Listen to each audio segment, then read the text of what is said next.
Assalamualaikum warahmatullahi wabarakatuh. Waalaikumsalam warahmatullahi wabarakatuh. Luar biasa. Jadi teman-teman, balik lagi di ngobrol bareng Langga. Hari ini kita momen yang luar biasa sekali. Sangat langka sekali. Jadi kita ketemu lagi dengan, saya perkenalkan, Haris. Ya. Dah Bang A. Assalamualaikum, sehat? Alhamdulillah, waalaikumsalam warahmatullahi wabarakatuh. Hatur nuhun nih pisan ya. Jadi Langga diberi kesempatan untuk ngobrol di rumahnya Haris. Cipeti lama, jadi mungkin itu sejarah bagi Langga sendiri karena memang Baru kali ini. Lama di Gang Ita, baru kali ini mungkin bisa main ke Cipeti lama, itu luar biasa loh, keren. Dulu kan, oh ya sebelumnya gini ya, teman-teman, ngobrol kita hari ini disponsori oleh sampai digoreng apa sih? Misdanya Mak Mimin. Nanti info lengkapnya saya sampaikan di kolom deskripsi. Dan juga hari ini kita spesial karena jadi gini loh, A. Kalau ada yang bertanya, banyak yang bertanya, "Gak, apa sih tujuan YouTube?" Langga cuma 2 tujuan YouTube, A. Langga cari mertua dan Langga balik badan. Maksudnya balik badan gimana? Nah, jadi cing inget saya sih Langga baheula orang-orang yang ada di kehidupan Langga itu kudu inget dari mulai guru SD, TK, SMP, kemudian juga orang-orang yang tetangga yang salembur di Ciamas segala rupa semua wajib masuk YouTube. Benar. Jadi memang itu gerakan balik badan itu maksudnya itu, Pak. Jadi luar biasa. termasuk jadi punya juga nilai filosofinya gitu. nilai filosofinya kadinya gitu karena memang Langga keketuk gitunya ketemu dengan guru yang mengajar Langga. Kan lamun hitungan waktu kan mungkin 10 tahun. Itu kan ekstrim loh. Ekstrim. Sangat ekstrim sekali. Jadi hari ini saya ketemu lagi dengan kakak saya, Haris. Ketemu itu di rumahnya Mas Roni. Jadi memang sih kebanyakan Langga itu teman-temannya semua grupan Mas Roni semua. Kemudian juga ketemu juga di Rariba sama Mbah Yaman, sama Pak Iris, sama Teh Aida, sama Erwin, sama juga dan semua rekan-rekan. Luar biasa, hatur nuhun ya saya tampil di dia pengen A. Sami-sami ya. Suatu kehormatan buat Asik. AA kalau Langga mau berkenan mampir ke rumah. Asik, siapa? Ngobrol-ngobrol gitu. Ya, karena memang berapa generasi ya? Kenal itu 2018 2019. Mungkin sekarang baru bisa ketemu jeng-ajeng, memang itu luar biasa loh. Iya. Sederhana, yang Langga tahu adalah seorang pengusaha, seorang rekan Mas Roni, kemudian juga seorang penceramah juga. Tapi sebenarnya itu siapa sih, Pak? Asli Langga sering ketemu dengan Haris. Cuman memang saliwat, say hello, ngobrol santai, ngobrol ke rumah. Jadi pernah sampai ke memang who is Haris, gitu, detail gitu, Pak. Sebenarnya mah jadi dari kalau cerita dari awal gitu ya. Dia kan atau bukan dari keluarga yang kaya, bukan dari keluarga yang berada. Jadi orang tua memang aktivitas pekerjaannya itu jualan di pasar. Jadi memang dulu tuh waktu masih kecil, memang semua keluarga itu dididik bener agak keras gitu sama 2 orang tua tuh. Jadi si bapak cuma hanya bermodalkan motor Vespa butut. Asik. Gitu. Itu sejarahnya Vespa? Sejarah Vespa. Jadi memang si bapak itu dari dulu sampai pada akhirnya jatuh dari motor Vespa, kakinya patah. Innalillahi wa inna ilaihi raji'un. Baru itu jadi si Vespa itu dijual, dibeli sama orang Bali. Jauh. Kok bisa? Ya memang ada orang Bali yang lagi nyari-nyari. Kebetulan saudaranya ada di Sumedang. Pas diliatin ini udah langsung suka. Lumayan sih dulu. Wah kalau sekarang mungkin harganya lumayan. Itu Vespa tahun sabar, itu legend lah Vespa. Legend. Tahun berapanya? 80-an. Wah ekstrim. Jadi memang Oke baru cerita ini nih, baru kelanggar nih. Keren. Sebenarnya belum cerita sih maksudnya ke orang-orang, kecuali ke orang-orang yang terdekat memang udah tahu gitu. Jadi memang berangkat dari keluarga yang sederhana. Kebetulan itu anak kedua dari 4 bersaudara. Jadi 3 laki-laki, 1 perempuan. Jadi perempuan yang paling besar. Yang kedua, yang ketiga adik AA sekarang jadi dosen di Jakarta. Terus yang keempat si bungsu dulunya kerja di bank, salah satu bank di Sumedang, cuma udah resign dan sekarang alhamdulillah sama udah jadi pebisnis juga, pengusaha di bidang konveksi kalau itu di Bandung. Luar biasa. Jadi memang semuanya mandiri. Jadi memang orang tua itu menerapkan kemandirian itu sudah dari kecil. Jadi waktu kelas 3 SD itu udah mulai suka dagang ciki. Wih, keren. Dagang balon-balonan. Udah mulai benih-benih kewirausahaan itu udah ada gitu, sampai dagang kerupuk, dagang serabi. Ngalaman. Dagang serabi, goreng loncong gitu. pakai wadah, keliling. Serius ya? Serius. Bertiga, AA sama adik yang ketiga, terus sama temen yang sekarang udah di Bandung sih temennya. Keliling tiap hari gitu teh. Alhamdulillah ya itu. Luar biasa.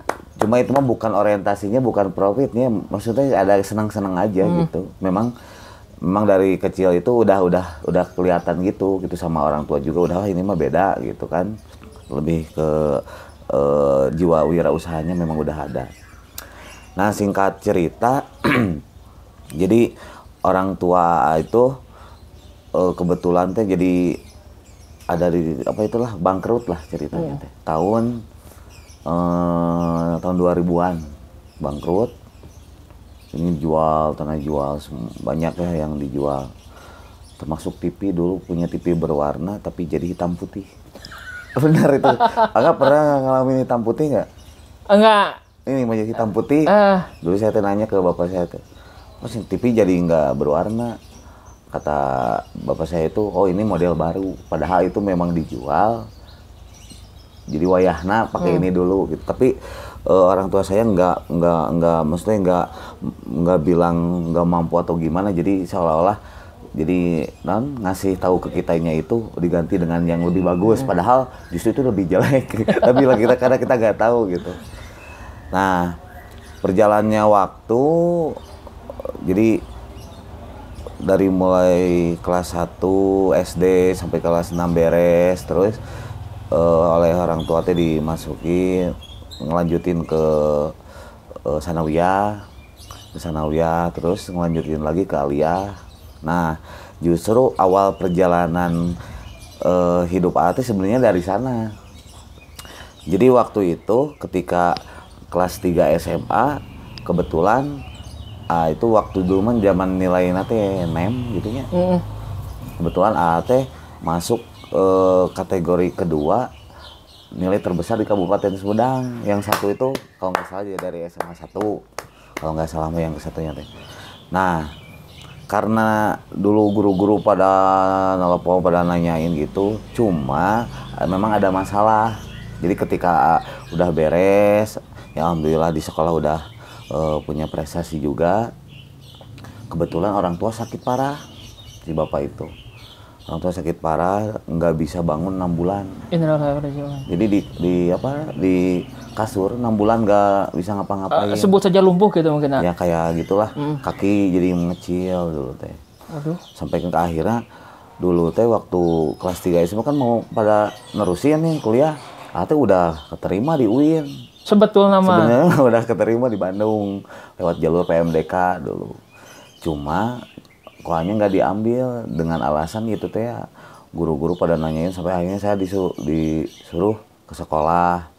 Kenapa sih nggak diterusin? Ya saya berasumsinya tuh karena orang tua sakit, semua tanggung jawab pasti kan jadi ke AA gitu. Dan si mama kan kasihan. Jadi siapa yang harus nyari uang buat sekolah? Kakak kan udah kuliah, adik masih SMA, yang bungsu masih SD gitu. Jadi memang lagi banyak-banyaknya kebutuhan buat sekolah. Di satu sisi mau nerusin, si bapak sakit parah. Jadi peran si bapak itulah diganti sama A dalam kondisi dia lagi sekolah itu. Jadi A tuh ke tempat pekerjaan si bapak itu jam 2 malam, kadang jam setengah 2 malam. Pulang ke rumah sekitar jam 5:30 mandi, tulis sekolah. Setiap hari? Tiap hari. Jadi bangun malam, istilah nama dagang lah, ngegantiin peran si bapak. pagi-pagi pulang, mandi, terus sekolah Berangkat tiap sekolah. hari. Jadi kadang-kadang di sekolah memang ngantuk tiap hari gitu. Bapak tuh sampai akhirnya nggak diterusin lah. Singkat ceritanya nggak diterusin kuliah. Teman-teman yang lain pada diterusin, cuma saya nggak diterusin.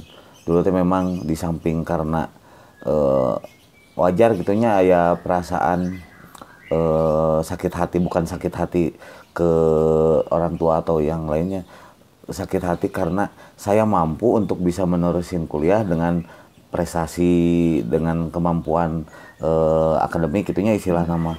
Tetapi dengan kondisi ini karena faktor sakit orang tua saya jadi nggak bisa gitu. Jadi saya itu protes, waktu itu protes ke Allah. Sampai Allah, kaki itu, Pak? sampai kaki itu, sampai ke nangis. Ada kan jarang nangis, tapi di posisi itu mah nangis. Harusnya bisa menerusin, tapi nggak bisa gitu, karena kondisi itu teh ya. Mereka protes, ya Allah, kenapa yang lain bisa, saya enggak, tapi saya harus dibebani kondisi tanggung jawab menggantikan peran orang tua. Yang padahal usia itu sebenarnya bukan usia untuk tanggung jawab. Bukan tanggung jawab, itu usia sekitar kelas 3 SMA, usia berapa tahun? 17, 18, masih sangat ya, muda 17. sekali. Tapi kan dari kelas 3 awal tuh udah gitu ya, terus menggantikan peran orang tua. Sampai akhirnya bapak saya teh ngomong gitu ke teh, ya kalau misalkan memang mau diterusin sok aja kata orang tua teh. Cuma bapak nggak bisa ngebiayain, bapak senang dalam kondisinya teh kayak gini gitu, nggak bisa kerja. Tapi kalau misalkan mau mengganti peran orang tua, ya akan lebih senang. Bukan berarti mematikan cita-cita AA gitu sebenarnya orang tua teh. Memang kondisinya teh memang dilematis. Kalau mau maksain diterusin kuliah, yang pertama pasti nggak kebiayain, yang kedua siapa yang bantuin orang tua gitu. Sedangkan kan kakak yang pertama kan di Bandung kuliah, adik-adik masih sekolah. Pokoknya mah pada waktu itu teh berperan sebagai anak juga sebagai orang tua. Gitu. Double. Berperan double. Waduh. Tapi ada hikmahnya. Jadi dulu yang sesuatu yang sama dipikirkan bahwa iya sesuatu buruk gitunya, kenapa terjadi pada saya gitu kan. Tapi justru dibalik itu semua ada hikmah yang datangnya justru di akhir. Kadang diakhirkan. Tapi berakhirnya bagus gitu. Hingga suatu saat kan otomatis karena saya mengganti peran orang tua, bisa mulai bekerja sampai istilahnya mah bahasa kuli panggul itu. Ngalaman. Ngulim panggul, manggul no gitu nya, jauh dibanding. Pokoknya di situasi itu jadi fokusnya ngebantuin orang tua buat biayain kuliah dan sekolah adik-adik gitu. Nah, hingga 8 bulan kemudian setelah si bapak sakit akhirnya karena izin Allah sembuh. Jadi berobat, udah ke dokter yang di Bandung, dokter ahli saraf itu udah ke mana-mana. Cuma alhamdulillah dibawa ke Ciparai, di alternatif ada tabib gitu ya. Alhamdulillah mulai berangsur sehat. Bapak kan bisa aktivitas lagi nih, udah mulai bekerja lagi. Nah kan di posisi itu kan itu posisi penentuan. Misalnya kita mau jadi apa untuk kedepannya, karena ada kondisi kesempatan yang bisa menentukan kita gitu. Jadi ketika orang tua udah mulai bisa beraktivitas, nah kita ini mau jadi apa? Mau terus ada di ruang lingkup itu atau kita mau keluar? Jadi bisa mandiri sendiri. Dulu ketika yang lain pada kuliah, terus masih kena ngebantuin orang tua, ate minta ke orang tua Pak, mau modalan atuh naon supaya bisa dagang lah gitu cerita teh. Kan keluarga biasa-biasa gitu. Jadi bingung orang tua teh mau modalin gimana. Terus yang paling sulit mah kan cara pertama berjualan itu memang yang sulit mah. Jadi istilah nama dagang pertama merintis memang pang sulit-sulitna gitu. Itu yang pusing deh. Sampai kan ke orang tua bilang gitu. itu tuh jalan tuh masih kan posisinya lagi di Tegal Kalong gitu. Sama si bapak lagi apa ngebantuin si bapak. Nah, pas itu lihat jalan ini masih panjang. Bahasa Sundanya namanya piraku Allah tengah rizkian. Cuma gitu. Ini jalan teh panjang kan piraku Allah tengah rizkian gitu bilangnya teh teh. Jalan masih panjang. Masa Allah tidak ngasih rizki gitu. Bahkan akhirnya teh kan ama suka ngobrol gitu orang teh. Pas ate lagi pagi-pagi suka jajan di warung, suka makan surabi dan lain sebagainya. Tiba-tiba pas ada orang yang kempes ban motor. Dia teh istilahnya dagang inilah, dagang sayuran dikit. Aduh nah, ban kempes gimana ya? Ini saya beli ya tuh bannya. Oh saya nggak punya uang segitu. Kalau bisa mah bisa dicicil mah, sana ada yang mengasih. Nah, teh jujur kepikiran deh. Padahal teh memang bukan profesi itu gitunya. Ya udah, Kang, di saya ada ban gitu. Tuliskeun Pak teh. Tipe ban naon-naon teh. Pergi ke bengkel, beli ban ini, kasih. Kan otomatis yang lainnya, itu ban naon? Iya, ban buat motor matic. Apa sana tuh? Jadi ada mulai 1, 2. Padahal teh memang gak kepikiran teh mau coba Bisnis itu eta. nggak pikiran gitu. 1 orang, 2 orang, 3 orang, 4 orang sampai berapanya hampir 300 orang dulu teh. Hampir 300 Keren orang. loh. Dulu teh kan gak kepikiran. Cuma kira gitu karena harus ngobrol jadi minum kopi di warung tiba-tiba ketemu yang kempes ban, istilah bukan kempes satu bitu itu harus diganti bannya, tiba-tiba ada inisiatif, udahlah beli dulu besok jadi dicicil gitu sampai 300 orang lah itu teh. Si toko juga yang si toko alat onderdil itu oke sampai ke tiap hari kan belanja gitunya.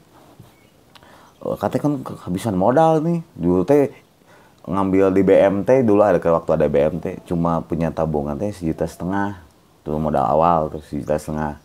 Jadi waktu dibeliin sampai dibeliin ini ember anti pecah warna hitam itu ember anti pecah. Soal gitu-gitu. Kang Konal dagang gitu. Ada dagang. Tapi kagak. Asli ini mah belum pernah diomongin ke siapa-siapa benar sih. Asli kan dagang ember itu teh. Asli dagang serius ah? dagang ember, dagang panci gitu pokoknya dulu teh kepikiran nggak kuliah. Si bapak udah sembuh, naon gitunya, apa aja kerjaan, udah mau di ini dulu dicoba dulu gitu. Jadi nggak muluk-muluk, udah ada ini, udah. Tapi ternyata memang responnya bagus. Sampai ke akhirnya karena kehabisan modal harus bayar cash gitunya, tiap hari cash beli itu kan habis. Perputaran uangnya nggak terlalu agak terlalu lama, jadi pasti harus punya modal cadangan gitu. Nggak punya. Akhirnya kan toko itu kan Chinese-nya. Bos, saya teh pesanan banyak, cuma saya teh nggak punya modal terus terang gitu. Gimana kalau misalkan saya ngambil dulu barang, nah sebulan baru dibayar, itu juga kalau percaya. Tapi nggak tahu itu si toko itu ngasih. Jadi ada bahasa kata orang modal dengkul teh bener modal dengkul. Waktu zaman itu teh. Modal dengkul. Saya dikasih sok aja ngambil. Pesanan tuliskan, ambil barang sampaikan Kak. Ya pada waktu itu tahun pertama teh tahun 2000 berapa tuhnya 2005. Tahun 2005 teh bisa omset sehari 850.000. Keren. Tapi itu maksud nyokot barang duluan teh berarti itu kalau di total itu berapa nominal itu? Pokoknya masih sekitar sebulan teh setor 10 juta. Ka manehna teh? Itu teh cuma underdeal doang. Mantap. Itu boleh disebutkan apa? Tokonya? Toko itu Garuda. Toko Garuda. Bagus tuh banyak underdeal. Oke, luar biasa. Nu gaduna sa? Ada Bos Cencen. Bos Cencen, oke luar biasa. Hatur nuhun, Bos Cencen. Luar biasa di Garuda aja ya. Bukan itu toko Garuda yang sebelum apotek sesudah apotek Lugina. Oh, anu di Pasifik. Dari Pasifik terus. Luar biasa. Itu Jadi teh salah satu orang yang berjasa sebenarnya buat kehidupan Ate. oke, luar biasa. Berarti itu kalau dinominalkan gede perputaran. Dari Bandung gua. Ya dari bawah onderdil itu cuma onderdil doang kan Ate nggak main di onderdil doang kan. Oh, lain oke gitu. Cuma untuk onderdil yang pesanannya memang dulu banyak, helm, ban, rantai, wah gitu banyak lah. Itu yang paling berjasa itu. Keren. Nah kalau dulu misalkan harus ini kan harus berapa gitu, sedangkan permintaan bisa tiap hari, berarti otomatis modal kita juga kan harus siap. Harus gitu. siap. Nggak ada itu modal itu teh. Jalan satu-satunya teh harus bisa ngebond dulu. Cuma kan nggak setiap ini bisa, pada percaya atau enggak, apalagi kan Chinese kan biasanya suka teliti gitu ya, suka hati-hati. Tapi alhamdulillah ini mah karena mungkin kasihan gitunya, masih muda tuh, tapi ada semangat buat ini jadi kasih sampai berapa tahun itu tahunan lah, 5 tahun 6 tahun itu terus berjalan. Berarti puterna uang dengan usia dulu tuh gede loh. Ya, iya, istilahnya mah gini lah, waktu itu ada. Jadi pas masuk ke kampus itu 2 tahun, berartinya 2 tahun udah mulai ngerintis usaha itu. Di pas masuk ke kampus teh asal PDW gitu. Jadi maksudnya usia masih muda tapi uang udah lumayan gitu ya. Udah bisa beli motor sendiri. Dulu kan motor Ninja yang yang dicuri itu. Nah kan dulu pernah, belum ceritanya kelangganya. Serius ini gimana cuman?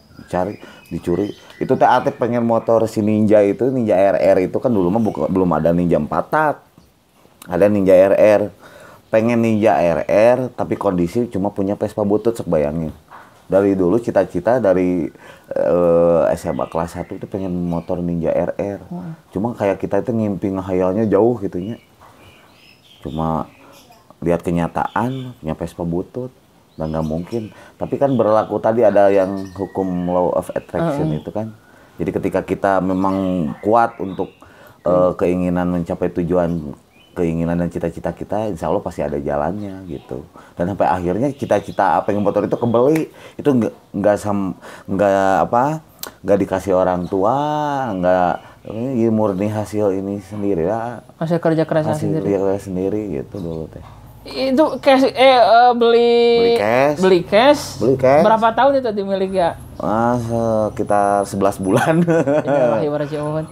Dulu teh di kampus yang punya itu teh cuma bertiga sekampus itu. Asik, luar biasa itu. Cuma punya motor itu teh cuma 3 orang. Ya, terus ada anak yang Bupati almarhum Pak Hajendang sama siapalah yang di ekonomi gitu. Apa Dadan almarhum? Ada dan bukan? Bukan, Dede. Oh, Dede. Oh, siap. Si Dede dulu tuh. Moga yang ngagantosana. Itu 2010 hilang nah itu. Legend berarti 10 tahun yang lalu mungkin ya. 10 tahun yang lalu. Nah, di sana teh Ate mulai berevaluasi. Ada apa mungkin karena dulu terlalu optimis juga memang. Jadi kita tuh kurang bisa mengevaluasi. Jadi memang harus evaluasi sama keoptimisan itu harus benar-benar seimbang. Kita terlalu optimis akan lupa terhadap evaluasi dalam diri maksudnya gitu. Enggak, Ate dulu tuh merenung kira-kira apa yang salah gitu dalam konsep kepribadian dalam konsep pengaturan manajemen atau yang lain sebagainya, sampai akhirnya udahlah mulai dari nol lagi. Nah itu teh kan kayak kita teh kehilangan apa gitu. Wah jelas itu kerja. Itu teh sesuatu anu di cita-citakan. Mahkotanya itu sebetulnya. Bertahun-tahun setelah dimiliki 11 bulan ada yang nyuri gitu. Sampai sekarang STNK BPKB-nya ada. Ya Allah Gusti luar biasa. Semoga enggak gantosan langkung. Amin, alhamdulillah. Tapi itu teh di Jawa tuh. 1 tahun udah itu usaha teh mulai bagus lagi. Oh malah lebih naik. Oh iya lebih naik. Itu anehnya tuh gitu kan. Sampai akhirnya ini dapat beasiswa di kampus, terus usahanya udah merambahnya jadi banyak gitu. Jadi enggak satu segmen. Jadi mulai ngerambah ke air, ke galon, ke mebel, ke elektronik, handphone, laptop kayak gitu. Yang tadinya cuma ban motor gitu, jadi bisa merambah jadi banyak. Bercabang berarti ya. Jadi bisa bercabang. Itu masih sesuatu loh. Jadi awal mula dari ban motor itu, tapi kan jadi seperti ayeuna itu kan. Ya justru kan, unik loh itu. Oke kan sebenarnya nggak terlalu mengingat, tapi ketika Langga ngobrol gitu kan jadi ingat lagi kayaknya pertama-tama. Ya memang kadang-kadang sesuatu itu datang secara tiba-tiba kan, maksudnya kita itu udah ditentuin rezeki di mana, rezekinya kapan dan lain sebagainya gitu. Jadi memang kebetulan pas lagi klik aja posisinya teh. Kalau misalkan dulu nggak kepikiran itu, mungkin saja misalkan bisa jadi kondisinya itu ya yang lain gitu. Tapi karena dulu ada kesempatan dan ambil kesempatan itu dari kecil-kecilan. Eta awal mula jadi sampai hari ini gitu. Oke, keren loh teman-teman. Tapi ini loh, ada sesuatu yang ide unek-unek loh. Seandainya, ini kan kita bicara seandainya ya. Kadang kan orang dulu pernah menyesali suatu pilihan. Kadang juga mungkin jadi korban suatu kondisi. Benar. Tapi mungkin menurut Ani ya, seandainya dulu orang tua sehat dan lulus kuliah di UIN di Bandung, apakah akan sebahagia ini? Ayeuna. Ya sebenarnya mah Ama tidak berpikir seperti itu. Jadi Ama berpikirnya gini, apa yang AA lakuin sekarang itu adalah kebahagiaan buat AA. Walaupun itu ceritanya kan bisa lain ya. Misalkan kondisi orang tua sehat tiba di UIN, dan bahkan juga nggak tahu misalkan nggak nikah sama istri yang sekarang. Bisa jadi kan nikahnya sama yang di mana gitu kan, kita nggak tahu. Cuma apa yang terjadi dalam diri AA pada waktu itu sampai hari ini itu teh konsekuensi dari apa yang udah perbuat, apa yang udah lakuin. Jadi maksudnya nggak terlalu menyesali dulu karena kondisi seperti itu. Mungkin nanti seperti ini enggak. Cuma ketika ada ustadz yang dulu ada ikut pengajian, jadi ada di dalam Al-Quran itu kan a'udzubillahi minasyaitonirrajim, walama antuhibbu syai'an wa huwa khairul lakum walama antakrahu syai'an wa huwa sarul lakum. Jadi bisa jadi apa yang kalian anggap itu baik, tapi sebenarnya bisa jadi tidak baik buat diri kita. Bisa jadi kalian anggap itu buruk, tapi sebenarnya itu baik buat kita, karena Allah itu tahu yang kita butuhkan, bukan yang kita inginkan. Nah itu yang jadi motivasi AA. Jadi sebenarnya Allah itu bukan sedang memojokkan situasi AA, cuma menurut keyakinan Allah itu sedang menyiapkan sesuatu yang indah buat diri AA, tapi AA harus ngelewatin proses ini dulu. Fase ini dulu. Kan kata Allah juga, aku juga bisa membuat dunia itu dalam sekejap, tetapi aku buat dunia dalam 6 hari. Karena apa? Karena Allah sudah mengajarkan proses. Nah, berproses gitu. Dan punya keyakinan Allah sudah menyiapkan sesuatu yang bagus di akhir nanti gitu. Ya alhamdulillah, walaupun kondisinya dulu seperti ini, ya alhamdulillah, udah nikah, udah punya anak, udah punya rumah, udah punya mobil gitu, udah dalam usia 30 tahunan kan, buat Ama merupakan suatu prestasi gitu. Prestasi atas kerja keras yang memang dulu lakuin gitu. Nah gitu enggak. Jadi memang prosesnya panjang. Luar biasa. Ayo tapi ya. Ya, gagah hebat pisana. Tapi insya Allah enggak juga pastilah. Cuma memang setiap orang itu kan punya cerita dan pengalaman yang berbeda-beda gitu. Cuma Ama kok suka ada yang bilang jadi suka hoki wae tapi sebenarnya cerita hoki-hoki gitu mah kan relatif. Cuma memang ketika menginginkan sesuatu sok ada wae gitu jalan. Ada wae jalana. Gitu. Ada wae jalana, walaupun kadang-kadang logika kita itu nggak masuk gitu. Jadi gimana ya? Jadi Ama selalu meyakini kalau rezeki itu kita ibaratkan keran sama misalkan wadah yang kita buat nampung air. Ketika kita menutup atau membuka keran itu pasti kan misalkan keluar air. Atau kita menutup keran itu pasti air itu akan tertutup, nggak ngocor. Nah, rezeki itu ibarat keran air. yang Allah buka, Allah tutup gitu. Kita itu wadahna, anci kurang mah gitu. Tah, ate berperilaku sebagai wadah eta. Ketika Allah membukakan rezeki, kita itu memang harus siap gitu nampung rezeki itu teh. Kebayang Allah itu sudah membukakan rezeki, tapi kita nggak ada wadah tempat buat untuk menandahna. Buat menampung air itu, ini rezeki kita kemana gitu. Nah, itu punya keyakinan kayak gitu. Setiap orang tuh pasti direzekian ke Allah.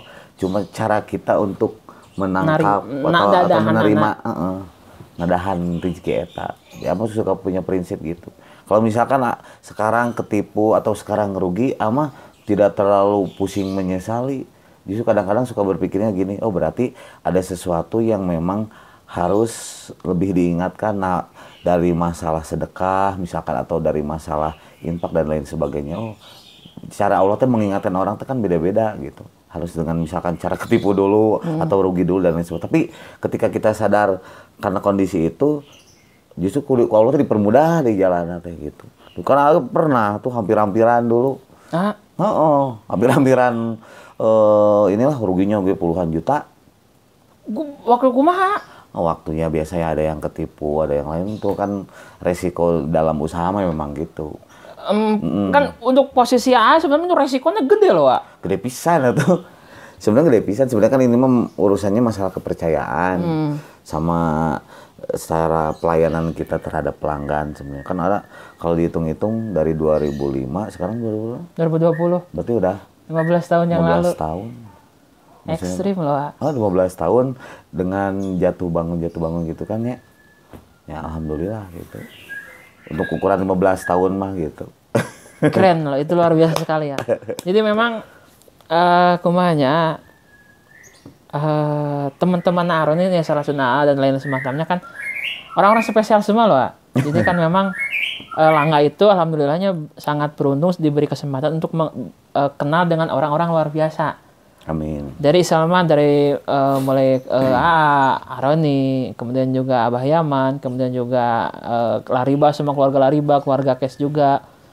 Jadi istilahnya mah memang mana tempatnya di dia lah. Di bere jalan kieu, mana memang orang ngariung jeung orang-orang luar biasa gitu tah. Alhamdulillah kita memang Langga ditempatkan di tempat anu luar biasa. Kan istilahnya mah langka loh. Ini momen langka loh teman-teman, kalau misalnya teman-teman karena gak semua orang bisa ngobrol nyaman dengan Haris loh sebetulnya mah. Jadi ini momen langka sekali loh. Memang. Momen langka sekali. Yang baru kali ini gitu. Maksudnya dibuka riwayat kan dulu mah maksudnya nggak terlalu inilah ngobrol-ngobrol sama orang semua tentang jati diri sebenarnya kan gitu. Cuma karena ini khusus ada Langga ya. Thank you. Ngobrolin. Luar biasa. Oh ya gini ya, dulu pernah cerita. Dulu itu masuk di suatu sebut saja CPNS mungkin ya. Dan nggak diambil loh itu. Itu gimana ceritanya loh, Wak? Kan dulu teh kan ada inilah ada testing. Kebetulan testingnya teh di gedung Unpad di OMA. Sama teman-teman yang kampus banyak dari UPI sampai banyak lah di Sumedang juga yang ke sana itu. Nah, teman-teman pada gugur. Terus yang lain juga sama. Terus kebetulan ada lulus, tahap 1 lulus, tahap 2 lulus, tahap 3 lulus. Dari berapa ribu itu? 1.600 orang. Ya, 1.600-an. Banyak kan ada yang di Unpad banyak ya, ada yang di Bandung, banyak lah dulu teh.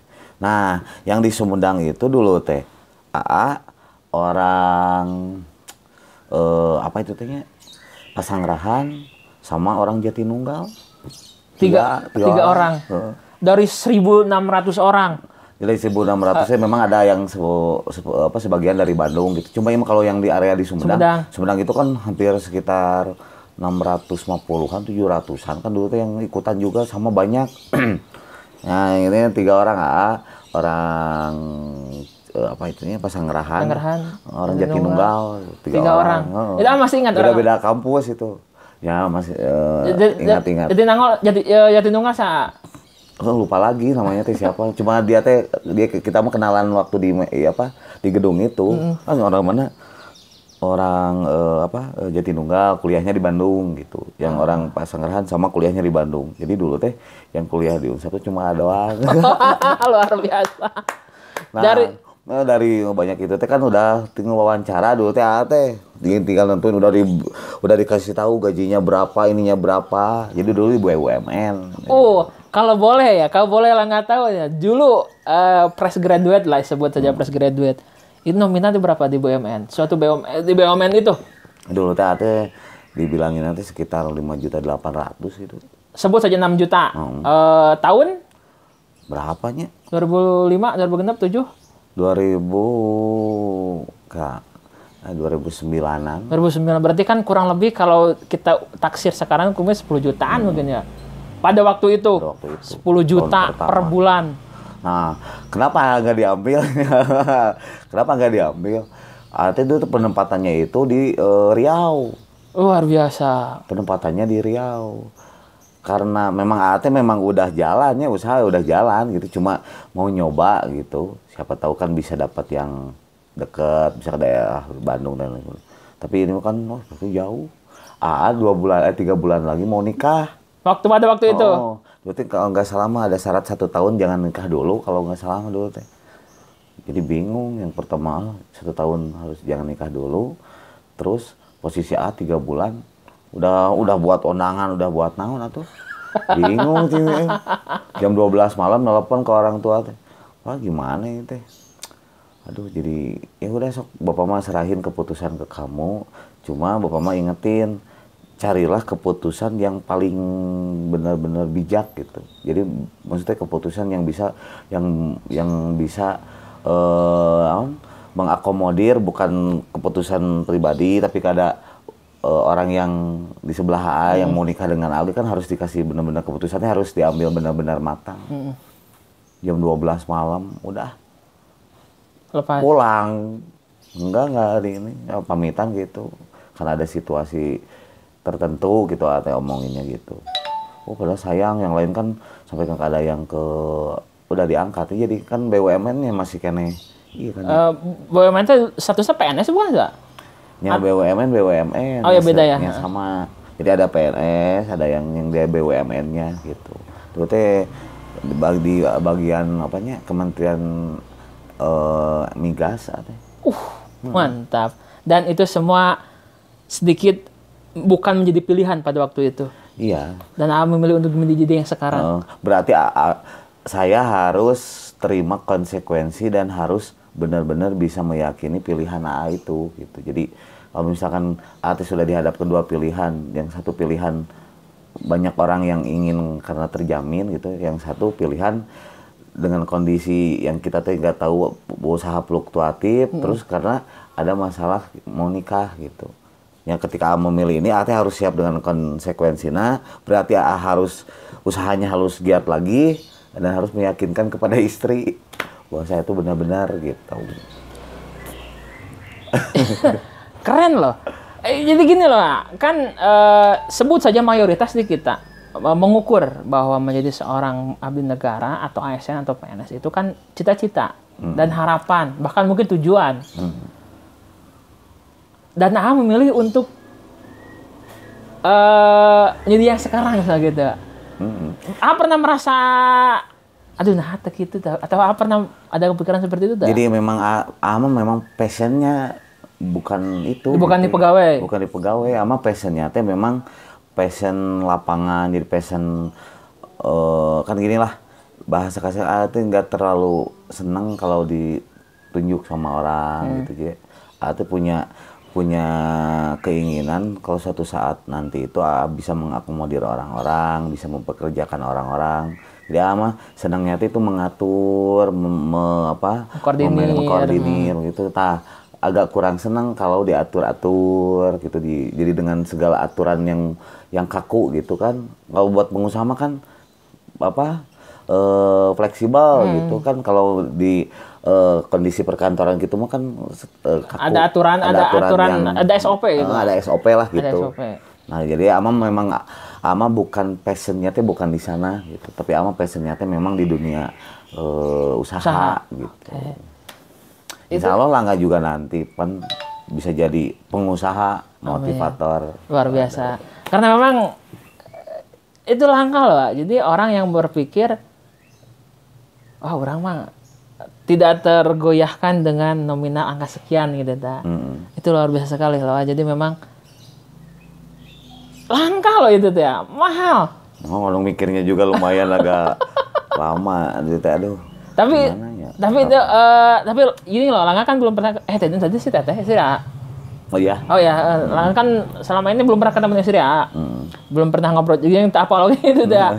Dan pertanyaannya dulu istri calon mungkin ya, waktu itu belum menikah, menyarankan untuk mana? Untuk saya milih nulain Pak, atau memang telurikeun atau kumaha gitu. Sebenarnya ya, Kan itu tanggung jawab besar loh, antara memilih bekerja di sana atau itu. ya iyalah benar. Yang pertama kan pernikahan pasti terhambat. Yang kedua kan siapa tahu kan urusan jodoh mah jadi udah karena faktor jauh kan jadi beda lagi. Nggak tahu lah. Cuma memang dulu mah istri mah semuanya menyerahkan keputusan itu ke AA.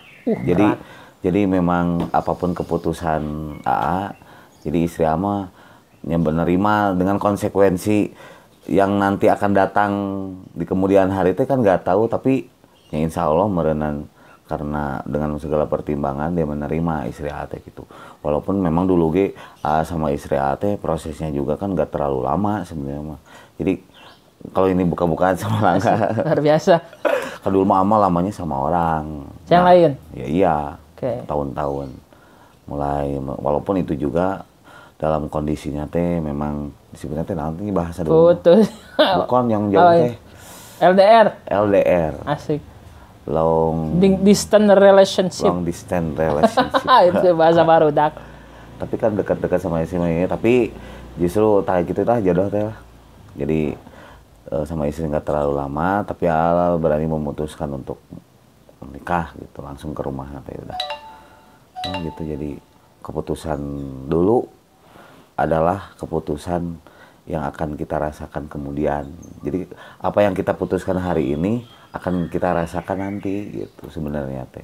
Dan keputusan menurut AA pribadi adalah keputusan yang tepat gitu. Walaupun bisa saja orang ngomong, oh kalau dulu diambil murul ya teh. Akan saya mah nggak terlalu, maksudnya terlalu banyak berimajinasi tentang sesuatu hal gitu nya. Yang ada di depan mata yaitu yang harus kita pikirkan dan harus kita jalani gitu. Siap. Itu luar biasa loh. Jadi memang obrolan kita ini daging semua. Ini berbobot sekali.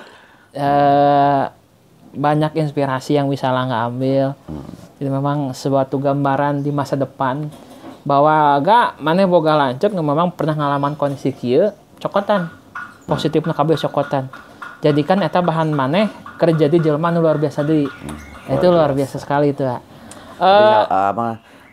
Yakin Langga pasti soalnya kan dari lihat attitude, cara berkomunikasi, terus cara ini insya Allah Langga mah bakal lebih dari AA kayak asik, luar biasa. Atur doana. Margi durasi. Jadi panginten sebetulnya mah kayak kurang di set dulu ya, kan memang itu kita belum apa-apa loh. Belum ke hal lain loh. Ini hanya baru kupas kulit bawang paling luar. Kita belum ke yang lebih. Soalnya memang banyak sih Amo, jadi banyak yang bisa diceritain. gitu sebenarnya. Luar biasa. Jadi untuk sekarang kita gak ada closing statement, kita break dulu. Nanti kita sambung di judul dan materi yang berbeda. Luar biasa, hatur nuhun. Siap. Oke teman-teman, terima kasih telah menonton. Saya cukupkan sekian. Wabillahi taufiq. Wassalamualaikum warahmatullahi wabarakatuh. Waalaikumsalam.